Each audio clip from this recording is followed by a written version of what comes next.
Hey, what's going on, everybody? My name is Corey, better known as the Seaman, and I want to welcome you to another edition of the Seaman's Cinema. Sit down, we got no time to waste because I'm like a day behind. Yesterday turned into a crazy day after I got up my non-spoiler. Didn't even have a chance to sit down and record this one. Now we are here. We got the Marvel shirt on me. We got that up on the screen. You know what we're getting ready to talk about, so why don't you pull up a chair, take a seat. We're getting ready to dive in spoiler-filled into Marvel Studios' What If? Episode 1, What If Captain Carter was the First Avenger? And if you watched my non-spoiler review, you know that I really dug this. And I think the potential for What If is pretty high. And if you'd like to get all of my overall thoughts, boom, you can check them out right up there. But now, we turn our direction and attention, rather, to spoilers. And what was going on with Peggy Carter becoming Captain Carter. And like I said yesterday, this is an episode that I dug. I really enjoyed it. It didn't quite hit for me because I wasn't prepared to watch Captain America the First Avenger via what that movie would have looked like if Peggy had been there. So it didn't quite hit. But let me tell you, rewatching hit in a big way. You gotta give Marvel Studios so much credit with their television stuff. The rewatchability and the immediate rewatchability of these episodes is just nuts. Absolutely insane. And this thing played so much better. And just like all the other shows, when I slow it down to kind of go through step by step and break everything down, there's a lot going on in this episode. And it sets up a character in Captain Carter that I'm very excited to see how they use her going forward. We know that the creators have talked about how this ties into the overall MCU storyline in some way. We've also, gotten confirmation that Captain Carter will be back for Season 2. We've also seen Captain Carter doing things that we didn't see her do in this episode in some of the trailers, like interact with Doctor Strange. So, going back in and rewatching and thinking about those things, I was like, that original story that I'm looking for, that's probably coming. And again, it's one of those, I'll be interested to see how the show continues to play as it moves forward and how it'll use Captain Carter, as it moves forward. But, I'm very excited for Haley Atwell's Peggy Carter to get more. I've always enjoyed her. I've really enjoyed the Peggy Carter show. I was kind of bummed when that got canceled on ABC. She's just one of the people that have always been in the MCU that has popped and that felt underutilized because I think Haley Atwell is extremely talented. So getting to see her voice Captain Carter here is a lot of fun, and we get to see pretty much everybody voice themselves throughout the show outside of Chris Evans voicing skinny Steve Rodgers. That goes to Josh Keaton, who, by the way, much like I had mentioned yesterday, you don't need to have the real actors to make it look and feel right. Star Wars has proven that time and time again. Josh Keaton sounds exactly like Chris Evans, Steve Rodgers. It's nuts. To the point where it was I realized watching that it wasn't Chris Evans. So shout out right at the top to Josh Keaton because he absolutely crushed it. But getting to see everybody that pops up in this episode, whether it's Sam Jackson or Jeremy Renner, who we get at the end, Stanley Tucci, who we get at the top, Dominic Cooper, who we get throughout the entire episode, reprising the Howard Stark role. Sebastian Stan pops in here as Bucky. We even get Neil McDonough back to be Dum Dum Duggan. Toby Jones is here as Arnim Zola.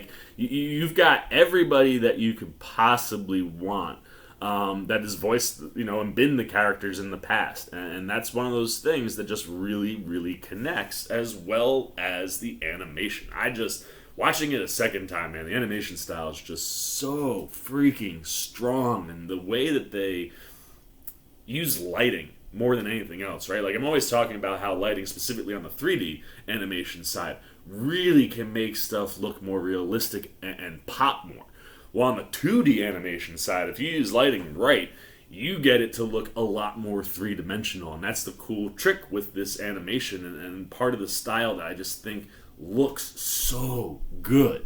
But hey, you guys know my overall thoughts on this episode, man. I really dug it. I'm excited to see where we go. But we're here to break this bad boy down from the top all the way to the bottom, try to hit everything that appeared in this episode, which was, like I said, jam-packed with stuff. So we start right at the top with my reactions. So if you're not here for all the spoiler goodies, make sure you bounce on over to my non-spoiler review. Check that out first. Watch the episode. Then come back, see how the Seaman reacted to the episode, and then get to hear all of my thoughts. But first and foremost, time to throw it back to the past Seaman. Take it away, past What If, watching Seaman. Oh, that's cool. They made us animated. Oh my god. She screamed not once. I remember Steve screaming a lot. Weapons break more. If only I was allowed to do that to Hitler's head. It could be worse. Flynn could stick you on one of those USO tours.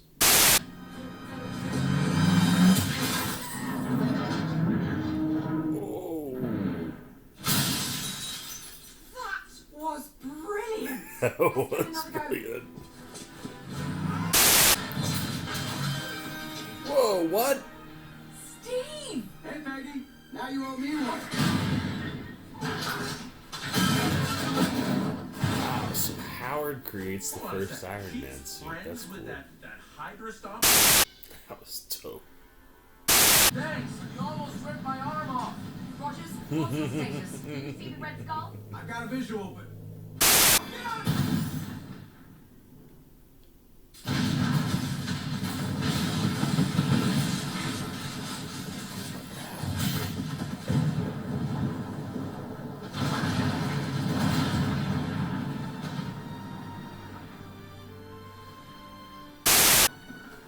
That means Steve becomes the Winter Soldier. The castle was very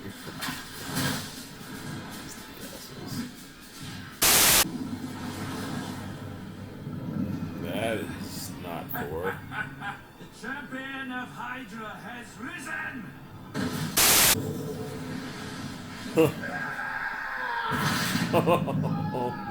Okay, maybe we need a plan. Stark was...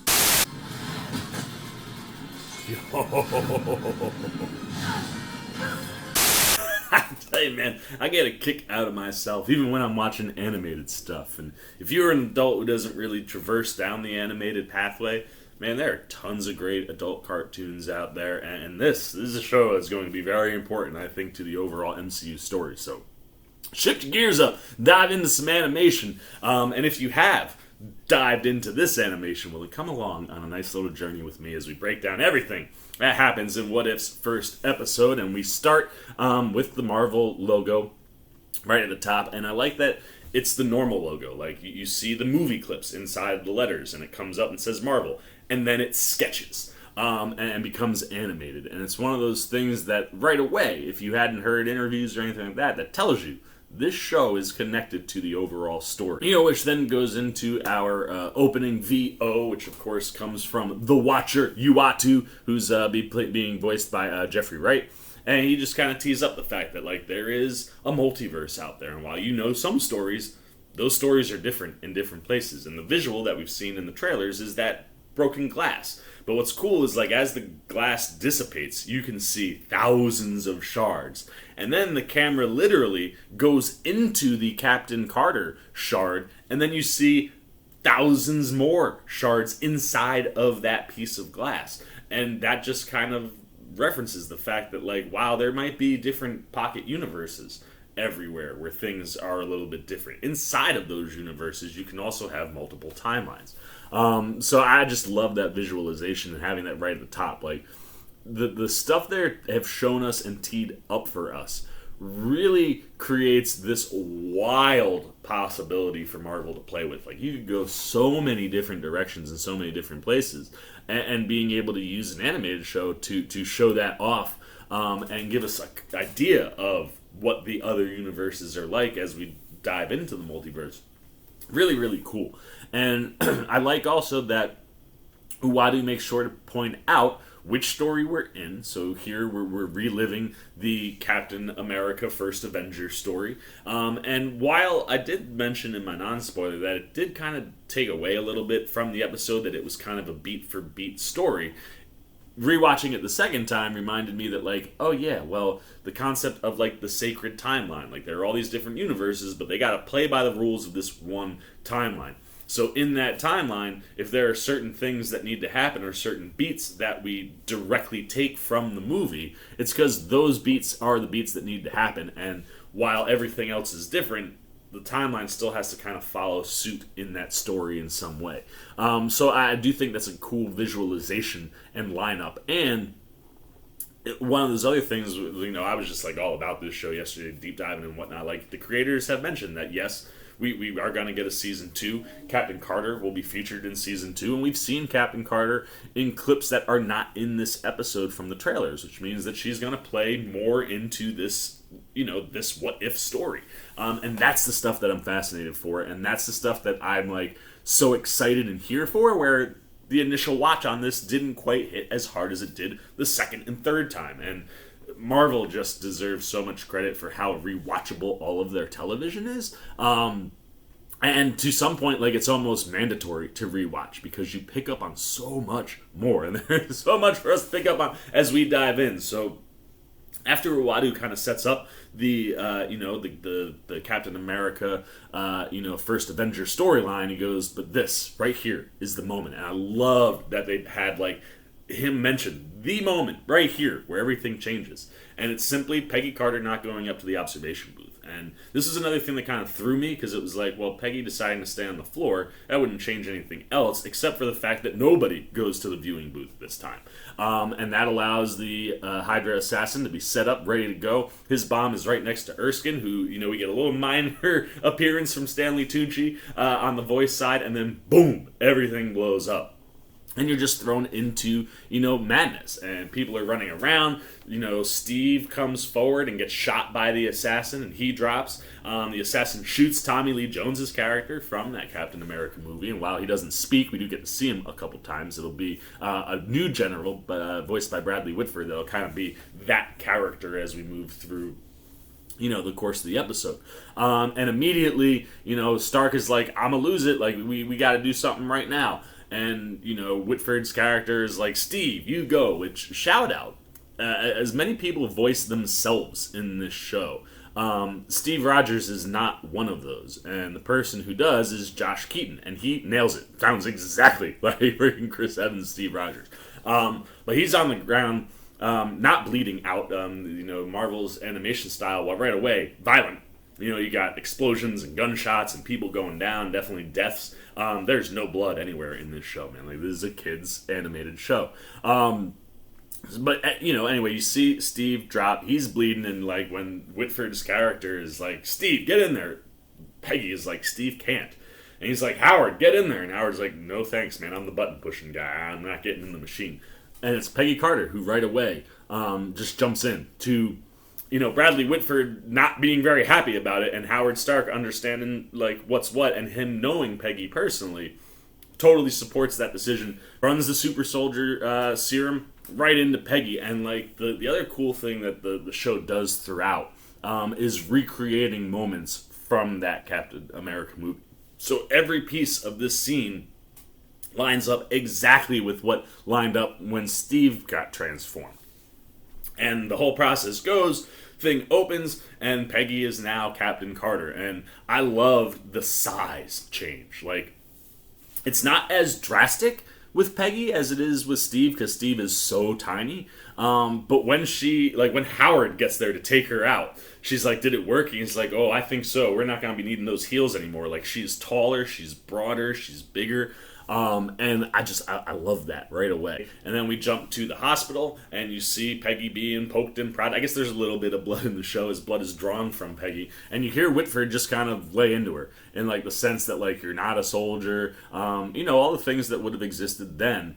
And it's one of these situations where I thought the Captain America movie did a good job of kind of highlighting how women were just pushed aside, even if they were more qualified or smarter, specifically in the military, than the men around them. And now here, you still have that through line, but now Peggy is the super soldier, and Whitford is just pissed that all that money and all that experimentation is now inside this woman's body, and they're trying to get it out, and there are tons of piles of blood.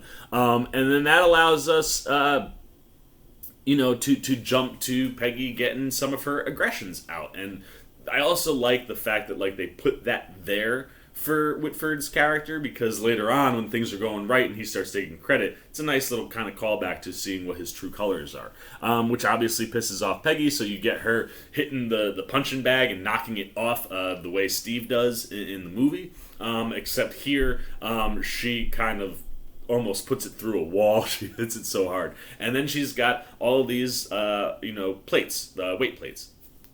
And, like, as Steve comes in, because he's rehabbing, there's one that's kind of leaning on another, and she hits it, kicks it up, grabs it, and then throws it like she would the shield. Right out the gate, showing you that she is ready to go. And it's one of those things, too, where it's like, we don't know how the shield works. Like, Cap was the first one with the shield, so now it's Captain Carter with the shield, and she doesn't even have it yet. She's just simply training, but it kind of foreshadows, like, she's ready for a shield. You see in the wall, there's, like, 12 weights in there. So I loved all that stuff. And then I like that they used this moment where Steve is rehabbing, very similar to Rhodey's rehab. You've got the two, like, bars so that he can kind of start to walk again. But I like that you use that scene to kind of tee up that relationship between Carter and Steve. And while... And Haley Atwell's even said, like, it was kind of her own doing, the way she kind of, like, touches Chris Evans when he comes out of that machine in the movie. You don't lose the fact that she has this admiration for the original Steve at all, because he hasn't physically changed, and that look in her eye is still there. And they kind of have this moment where, he even brings up, like, you're lucky, like, they could be putting you in a suit and sending you around the USO, trying to get bonds. And it's like something that obviously doesn't happen in this universe, but it did happen in our movie, so to have Steve kind of reference it, I really thought was quite clever and funny. And then as they kind of just talk, you end up getting to this point where they talk about dancing, and, like, you're just laying all the bricks and all the groundwork for that relationship that, like, in any universe, Steve and Peggy will find a way to come together in some fashion. So I love getting to see that stuff. And then we jump to Mr. Red Skull getting ready to find the Tesseract, and here we have Ross Marquand, who voiced him played him in Endgame after replacing Hugo Weaving, who did not want to come back and go through all the makeup stuff again. But we jump to him, and he's in that same building. The amount of shots that are, like, verbatim from the Captain America movie are crazy. But you see him in here, he's got the tree, finds the button, gets the Tesseract, but instead of it looking exactly the way it did in Captain America, now this alternated universe kind of shows us a different portion where you can kind of see a portal and tentacles coming out of that portal, which foreshadows what happens later on in the episode and what Red Skull's master plan is. But we see him taking the Tesseract for what we know he would use for weaponry, except here he's looking to open something up. Then we jump back to a bar. You got Peggy and Howard are sitting at a bar talking or whatever, and she's just trying to figure out, like, where to go. And Stark's like, well, I had a feeling, because there's something that they need to go do. I think it's like they pinpoint exactly where the Tesseract is. And, before it gets to the Hydra base, they want to stop it. And, Bradley Whitford's character is just like, nah, that's not going to happen. So Carter and, Howard Stark come up with a plan themselves. And Howard goes, here, I brought you a present. It's got, like, Howard's clothing on it. She opens it up, and it's the Captain Carter suit. And then he references the fact that would have been her USO costume, but he gave it some upgrades. And then she says something that's like, well, it's kind of too bad that you feel that way, because I also made you this kick-ass shield. And then we get to jump right into our first bit with Captain Carter, who sits up atop a building before jumping down as 3 Hydra trucks come her way.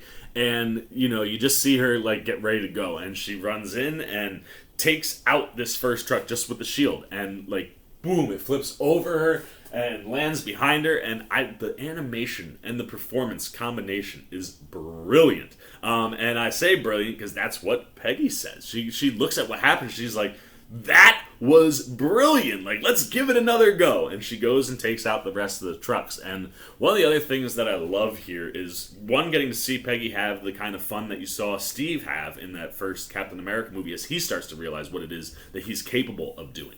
But the other thing is the action style in the way that she moves. While she does plenty of things that are similar to what Steve does and can just show that she can do all the things that Captain America can do, her style of movement is way more acrobatic.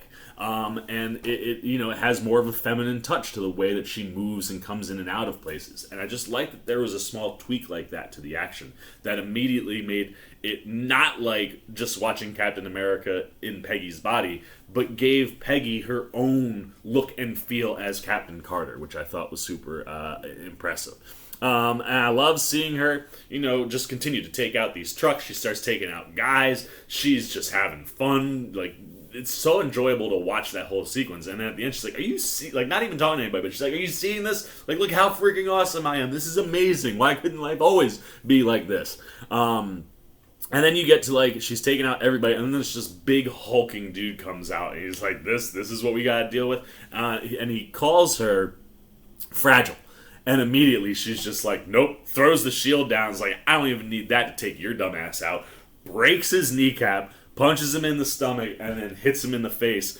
Out cold as he hits the ground and literally leaves an impression. He hits it so hard. And the thing I love in there is the sound design is spot on perfect. Every blow that Peggy throws at this dude hits 10 times harder than anything we've seen her do up to that point. And it just gave you this feeling of like, oh my gosh, she is so powerful. And I loved seeing that. And then she gets to the back of the last truck. Arnim Zola's sitting there with the little case, and she takes the Tesseract, and it's like, boom, here it is, man. We got the Tesseract. This is where they were going. I think we can go stop them. And right away, like Howard is like, oh, trust me, I know what to do with this. And we get to see him do something that was it was the one big surprise that I didn't see coming and that I thought was really, really, really cool. And that is the building of a suit of armor, Iron Man armor. It looks very much like the Mark I, only like double the size, for then Steve Rodgers, Skinny Steve, to be the pilot for. So you end up with Peggy becoming the Captain America, Captain Carter here, and you get Steve becoming the Iron Man. So Iron Man and Captain America, so to a degree, you get those characters joined up as different people right out the gate, which was, I thought, super, super cool. And considering the relationship that Carter and Rodgers build, it was a really cool team up when we get to that place. But you see Stark working on it with like this big drape over top of whatever it is he's building.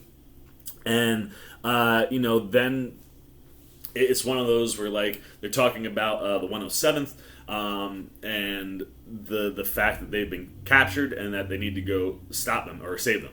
And Peggy's like, I'll go. That's not a problem. Like, I'll lead a team. We'll go get everybody back from the 107th, including your friend Bucky. And, like, the back and forth here is also excellent, where, Steve's like, I owe you one.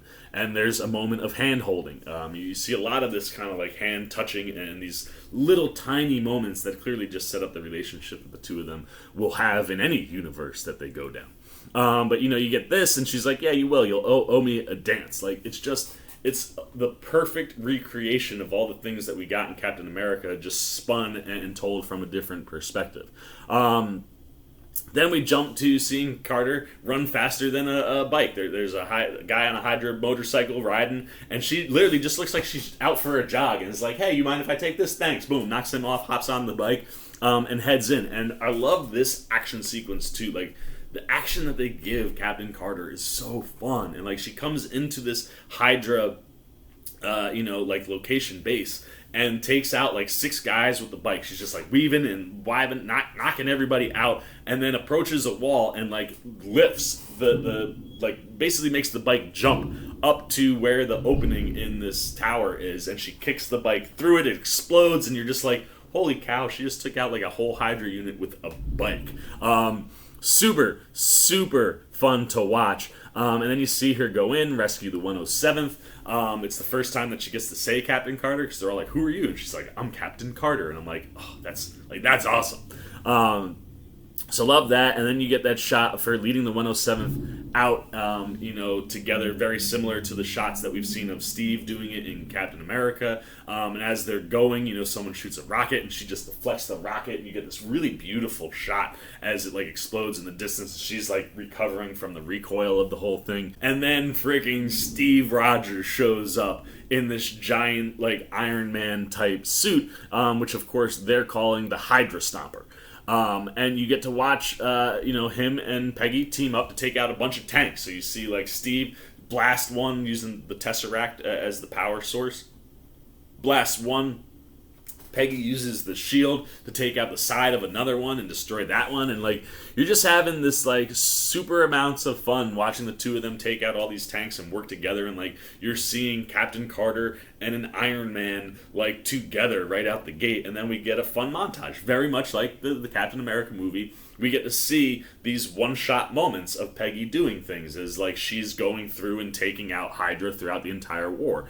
And I love that, every one is, some kind of cool action shot, whether it's a punch or a kick or a shot with a shield, and then it freezes and kind of, drifts off and then goes into the next one. It was a really, really cool-looking montage sequence. Inside of that, you get to see Whitford's character on the phone, oh, yeah, this was my decision. I always knew that Peggy Carter was the correct choice to do all these things. Never a doubt in my mind, which is just, so perfect to how any character in that scenario would have acted back then.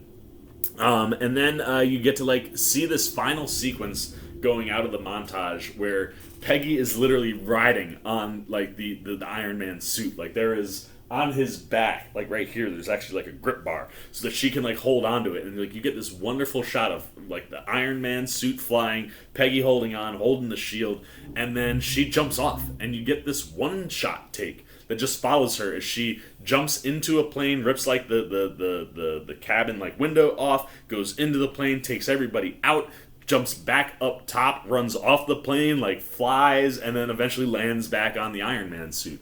And, it was just one of those things where, you're literally in awe as you watch it, as the entire action sequence plays like it would in live action, where it's this one-shot take. And even in an animated style, seeing the camera never break really adds to the whole thing. And I think they do it one other time later on in the episode. But this the design around the action in the show is wonderful. So I love seeing all of that, and you get this really insane action set piece, and then we jump to the Hydra Castle, which ironically looked a lot like the Disney Castle. The way that they structured it, it's not verbatim, but there are certain elements to the way that things go high in certain points and move. Where I was just sitting there, I was like, that is just like the Disney Castle, and just kind of a cool little thing where it's yeah, Disney owns these guys. Let's put in imagery that Disney fans will recognize, not just Marvel fans. So I thought that was kind of cool. And then you see, Red Skull talking about summoning something from the stars. Now, my first watch, I didn't put together the tentacles coming through that portal that we see on the Tree of Life. My initial thought was, oh, well, since it's tied to all this Thor legend and stuff, if he's trying to open a portal, maybe we're gonna get an evil Thor. That would have been wild. That's not what happens at all. We end up getting a creature later on. But when he was talking about if we get that Tesseract back, we got to open this portal so that we can bring something that will help Hydra rule, I was just oh man, if they bring freaking Thor through, that'd be wild. But nevertheless, that's not what happens. And we jump to Peggy and Steve now getting drinks. And unlike the Captain America story, it's not a situation following a loss or Steve being in a tough spot, doing all this USO stuff, and it's not a former bar that's now closed or destroyed. It is an actual bar that's functioning. People are there, and Peggy and Steve are talking. You're having this wonderful back and forth, where she talks about whiskey not affecting her, which was something that Steve talked to her about in that same scene in his movie. And you just kind of have this great back and forth where they're talking, and Steve asks her, how does it feel? And she's like, the transformation, exactly how you would think it would feel, but being this, it's amazing, because now I don't have to fight to be in the room. I am in the room. I don't have to scream to be heard. I'm finally, and like Steve says, respected. And he's kind of spinning his glass around, and he's like, yeah, man. He's like, I would love to have that, because I'm just still the skinny kid from Brooklyn. I just happen to be in a giant suit of armor now. And Peggy immediately is like, you're so much more than that, Steve. Like, you're my hero. And I love that she catches herself but says it wrong, because of those feelings that she clearly has for Steve. And then, again, you have, like, another moment of hand-touching. And she retracts and goes, I mean, you are a hero. And, Steve is just like, it's okay. Like, you're my hero, too. And they're about to kiss, and you're about to get that one moment that, Cap and Steve can have. And Howard comes running up to the glass like, hey, we gotta go. Like, something's happening. We need to go right now. And then when he realizes, he's like, oh, no, you two carry on. Pretend I'm not here. And he's just kind of like watching. They get up, and obviously they move to the next thing that they've got to do, which is the train sequence from that same Captain America movie. The unfortunate change here is that Peggy does not get a chance to just grab Steve and kiss him the way that she does in the Captain America movie, and Steve doesn't get that moment either. So by the time Peggy disappears at the end of it, she's never kissed Steve, which is a little bit more tragic than what you got in the Captain America movie, which is another small tweak that I really did like. But anyway, we jump over to this train sequence, and you see first Steve come flying in the armor, and he gets in front of to slow the train down. And then we see the 107th and Peggy come flying over on the zip line. They all jump onto the train, and what I loved here is that Bucky kind of blows that transition and almost falls off the train again. But Peggy grabs him, pulls him up, and she's like, are you okay? And he's lying on the top of the train. He's like, yeah, but you almost pulled my arm off. Like, again, really, really clever nods to a real-life, natural situation that just mirror and echo things that happen from our reality. So then as they kind of get themselves set up, Steve gets inside the train and sees that the entire thing is just rigged to explode. Like, Hydra knew that they were coming, and this train was a decoy to kill everybody that's in the 107. So Steve yells, Peggy grabs everybody, they all jump off the back of the train, and then the train explodes. And instead of it being Bucky falling off the train, it's Steve looking to be dead. And you get this moment where, like, Bradley Whitford's general is, like, furious. He's like, I thought you said that the Hydra Stomper was indestructible. And Stark was like, well, it was indestructible. And you get this wonderful moment where Peggy comes in very much, I believe, like she does in Captain America, the First Avenger, where they're talking about Rodgers as if he's not a person. And she's like, that it is named Steve Rodgers. And, like, he just sacrificed his life for all of us. We need to go and end this. Like, let's go get that revenge and put the close on this whole Hydra situation for Steve. And it is this kind of lovely recreation, I think, of a very similar combo that she has in the Captain America movie, where it's like, he is still a person. He's not your tool. And in this situation, he's dead. So let's not talk about him like he's a thing. Let's honor him like he was the person that saved all of us, and then go get that revenge. And I love that she got that moment. And then, they kind of lay out the plan after talking to Zola. Like, she gets Zola to tell them everything. And, you also get, like, this moment where Whitford tries to say something, and as, like, Captain Carter is kind of laying out what they're going to go do mission-wise, and she just looks at him and she's like, you're lucky to be in the room. So, like, zip it, and this is what we're doing. I don't want to hear nothing from you. And I love that you get to see that she is just as much a leader as Steve was in the same role. And it's one of those things that was always part of who Peggy was. Like Peggy always had that. She just never got the opportunity. So seeing her get the opportunity, it's so much fun to watch her relish in all of this. And then we get to go see the break into the castle, and you get to see, these wonderful stretches of Peggy just taking people out, and then the action continues to just look so crisp and clean, and the way that she moves, wildly entertaining every time they give her an action sequence in the episode. And then we jump before, the 107th splits off from Peggy and Howard. They go up, and everybody else kind of stays on the main level that they're on. But before we get there, we jump to Red Skull, who is now messing with the Tesseract. He's doing all the tests to create this portal, which immediately tells us as viewers that, Steve isn't dead. Like, that armor is not indestructible. And the very next thing we see is, of course, the 107th finding Steve. Like, you see the Iron Man armor up in some sort of a contraption being held. Steve on the ground, chained. And then we go back to Carter and Howard, who are looking for Red Skull as they keep moving up, moving up the staircase. And at one point, Howard just is like, what's the plan here, Peggy? Like, we need to have, like, a plan. And I love this moment because it mirrors the Iron Man Captain America scene on the plane in the First Avengers, where Cap is like, what's the plan? And Iron Man is just like, I am the plan. And the helmet closes and he jumps out. And here you have Howard Stark asking the Captain, America character here, Captain Carter, like, what's the plan? And Carter's just like, we don't need a plan. I got a shield. I was just like, it was this wonderful flip on a moment that I have always personally loved inside the MCU. And it's still like someone tied to Iron Man and someone tied to Captain America having the same conversation. It was really, really cool.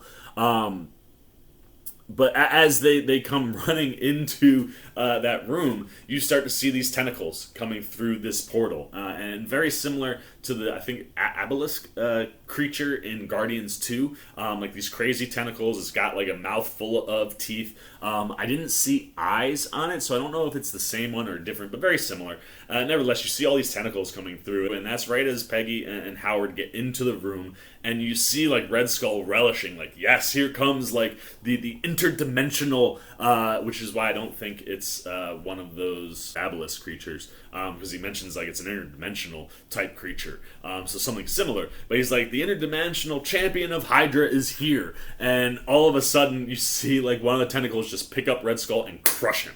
Like, Red Skull done before Peggy can even get to him. And that's the moment where Peggy looks at Howard and goes, okay, maybe we do need a plan. And they kind of like hide off to figure out what it is that they got to do to stop this thing. And we jump back to the 107th, who have found Steve. They wake him up. They get him unchained. They're able to, get the armor loose or whatever, but there's no way to power it.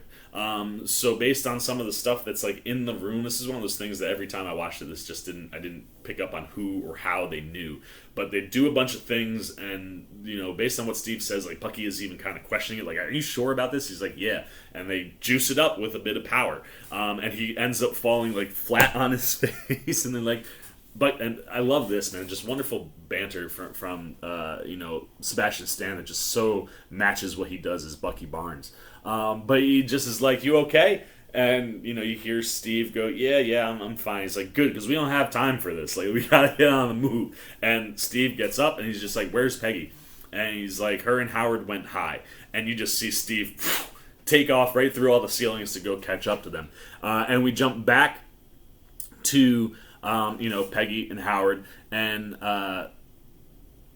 earlier on, they kind of set up this bit where it's like Howard is only worthwhile if he's able to push buttons. And sure enough, we end up in a situation where it's like, hey, there's a set of controls. If you can figure out how those work, we can close that gate and get rid of this creature, and I'll go fight everything. So Carter drops him off at the panel. She goes in. She's taking out Hydra agents. She starts fighting the tentacle monster, which then grabs her and pins her up against the wall. But where it pins her happens to be like a spot where there's a bunch of swords, like a sword, just kind of like, one of those like plates you put up on the wall. So she grabs this sword, cuts off the tentacles, drops to the ground, shield in one hand, sword in another, and the way she lands, I was just like, that might be my favorite shot of the whole thing. Like, Captain Carter holding a sword that's covered in tentacle, like, alien blood. I was so here for it, and you just see her go to work after that, and it's a wonderful sequence, where you get to see like how her and Howard's chemistry has always been there. While Howard may have had lustful feelings in the past, even in the Captain America movie, none of that matters. Like, they are able to find that common ground and just kind of work with each other. So I love that you get to kind of see that chemistry as the two of them start working together to try to take this thing down. And as Peggy's fighting, she gets wrapped up with another tentacle, and it starts to pull her in. Like, Howard finds a button that seems to be sucking it back in, and it's taking Carter with her. And she slams the sword in the ground, and sure enough, to save the day, boom, Steve pops up, which severs that tentacle, allows Captain Carter to get, free. And then she realizes what she's got to do. I think Howard says, like, I can't close it. Like, it's keeping it open. So Peggy's like, all right, I know. And she gets the shield and just runs at the thing and starts pushing it. And Steve goes to help her, but because the Tesseract is missing from the unit and the power that they gave him was just enough juice to get up there to save her the first time, he starts to fly, and all of a sudden the power just stops. Like, he blasts one of the tentacles, and then he's like, no! And as he's flying toward her, he falls, and it lands on the shoulders of Captain Carter to save the day. And I absolutely love that this is what happens to Peggy. But you see her push the creature into that portal, and then Howard closes it. And you're like, oh my gosh, like, that's how it ends. It's not like going into the ice. She goes off into wherever this thing came from. Now, this is one of the things that the episode does not, like, explain or really touch on whatsoever, and I'll be interested to see if episode 2 picks up right here, or if it jumps to a different universe. And again, I'm fascinated to see how this is going to start tying into an overarching story where Captain Carter can come up and be involved later on, and how it'll tie into the MCU. Like, these are the things that I am waiting and dying for with this show, and I feel like until I get to that moment, it'll be like, I guess, what WandaVision was for some of you guys early on, where it's like, okay, this is fun, but I want to know the MCU connections. And while you have all the Easter eggs and ties to the movie and the things that the episode mirrors coming from the Captain Carter story, it is that direct connective tissue to the overarching story that I'm most interested in here. But nevertheless, they don't really explain what happens next. So I don't know if it's one of these things where once she gets into that portal and it closes, like, all you see is the Tesseract on the ground. Is she trapped inside the Tesseract with that thing? Did she go to an interdimensional place or location where this thing came from? And is it one of those things where, if it's not the Obelisk type creature, and it is an interdimensional creature, did she end up someplace like, say, the quantum realm, where maybe everything would kind of be frozen? And it might just feel like 5-10 minutes for her, but it's 70 years into the future, because the next time we see anything happening, it's the portal being opened by Nick Fury. And as soon as the portal is opened, instead of Loki walking through, a bunch of tentacle pieces that clearly, like, wherever she was, had to keep fighting and must have killed the creature, but chopped up all of its tentacles into these little pieces that come flying out, and then she comes flying out. And you get this whole kind of moment where she's completely confused, doesn't know what's going on, doesn't see anybody that she recognizes, and her immediate thing is like, what's going on? Where are we in the war? And Fury is like, the war ended 70 years ago.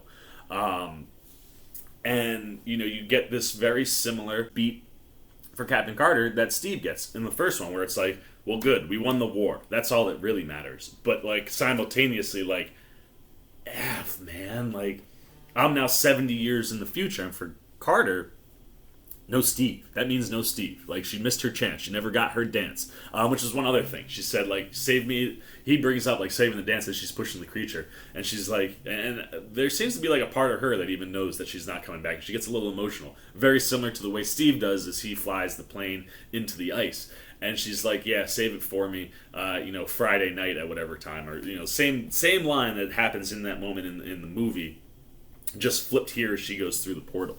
And that's pretty much where it ends. Like, it's over, and she's like, okay, we won the war. And you're just kind of left with this, like, hanging, lingering moment of, like, well, now Captain Carter is out of time. And the Watcher notes that he'll watch from afar, but that's all he can do. He can never, ever interfere or change the course of anything. And that's how What If will probably end, much like it opens every episode. And you go into the titles cards, and you go into the credits, and no post-credit or anything like that. But, like, a really excellent start. Like, the idea of taking a story we know and flipping it on its head and telling it from a different perspective really, really worked. And watching Captain Carter, getting to see Peggy be that character, I mean, even if it's not physically Haley Atwell, like, the animation looks like Haley Atwell. You've got her voice. It's a really cool moment for her to get to be Captain Carter. And it's one of those, like, I would love to see Captain Carter in live action. If we ever get to a place where you could pull her into this multiverse story, being Captain Carter, I am here for it. But from the animation side and the start of What If, I think it's a really good starting place. I think they execute everything exactly how they want to execute it. The animation, the performances are all wonderful. The pacing, while it be a little quick, because you're kind of moving through this very similarly to the Captain America movie, which is, ironic. The first time I saw the Captain America First Avenger movie, I wasn't a die-hard fan. Like, I really didn't care for the montage-y take that they took to a lot of the action. I wanted, like, set pieces that were like, here's a big one, move on, there's the next one. And much like that movie, while this one also kind of threw me off because of, like, the montage-y stuff and just the rebuilding of that, the recreation of that story and not something completely original. Although, plenty of originality in this story in the twists and turns and surprises that they give us. I mean, we get Steve Rodgers as Iron Man.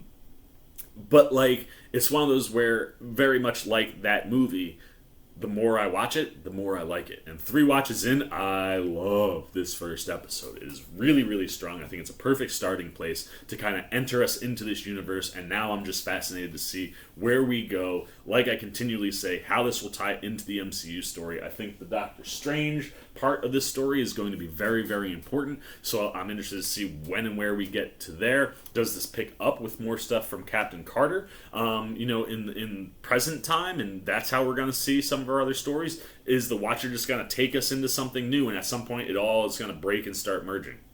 I don't know. But I'm fascinated, and I'm so here for everything What If. So there you go, man. I have talked way too long once again. Shocker. All you Marvel fans that watch me, you know how much I talk. There are chapter markers down below so you guys can jump all over the place. But nevertheless, I've reached the end of my run. I love this show. I'm here for it. I'm very excited. I think there is so much potential, plenty of room to improve off of something that was really, really good. So now that you know all of my spoiler thoughts, and we've broken into everything in the episode, I want to know everything you're thinking. What moments were your favorite moments? What changes or surprises caught you off guard? What were the things that you liked or disliked about the episode, and what you think it means for the overall show and where we play and how this may move, as we go forward.